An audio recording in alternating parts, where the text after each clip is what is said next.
Got my Bible. I'm ready to go. I asked a demon, I said, when it comes to praying in tongues, is it true that the longer we pray, the more power is produced? This was his answer. So now these pastors are talking to demons, and these demons are providing them answers as to how to defeat them.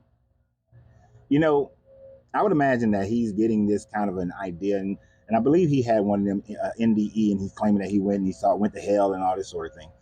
But they're pulling this idea, in my opinion, from the fact that when Jesus came and approached a man who was filled with legions, that the demons spoke to Jesus and said, "Hey, look, man, don't just cast us into the pigs." And then the pigs ran off the cliff. And Jesus abided. He said, "Okay, sure, I'll do that for you." So you got Jesus doing favors to demons, and then they went and ran off a cliff.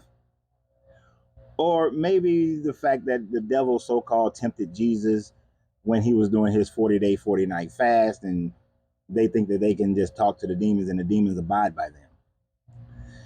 Or maybe it's coming from the Keys of Solomon. And if you Christians who've never heard of the Keys of Solomon, this is a book of demonology that was written by your King Solomon. The same King Solomon that supposedly wrote some of your Psalms and Proverbs and the Songs of Solomon. But yes, there is a Keys of Solomon, which is a book of Solomon claiming that he conjured up a demon and then utilized that demon and that demon's power to build the second temple. So you got your demons, right? Your control over demons. And these pastors, because they need a new way to try to teach y'all, to try to keep y'all, try to keep getting that money, they're now saying that, oh yeah, I talked to a demon and you can overcome the demon. And the demon said that the longer you pray in tongues, that you gain more and more power, more and more divine power. Why would a demon tell you that? Y'all believe that demons came to kill, steal, and destroy.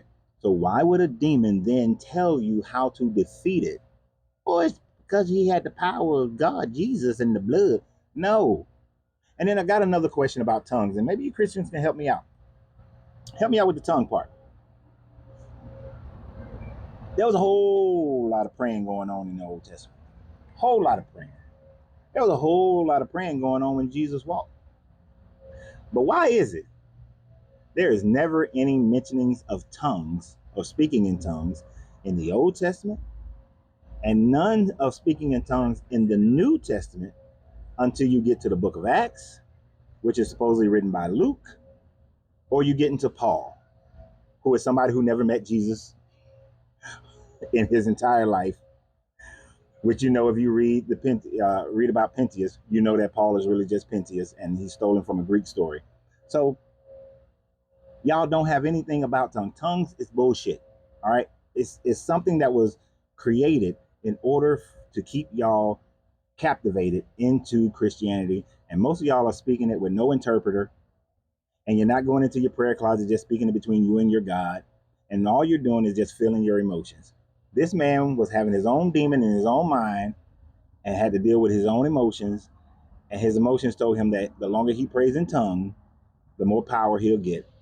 Sound like some good bullshit. So y'all have a great day. And remember always, you got to free yourself to be yourself, because your greatness is non-negotiable. Good journey, good vibrations.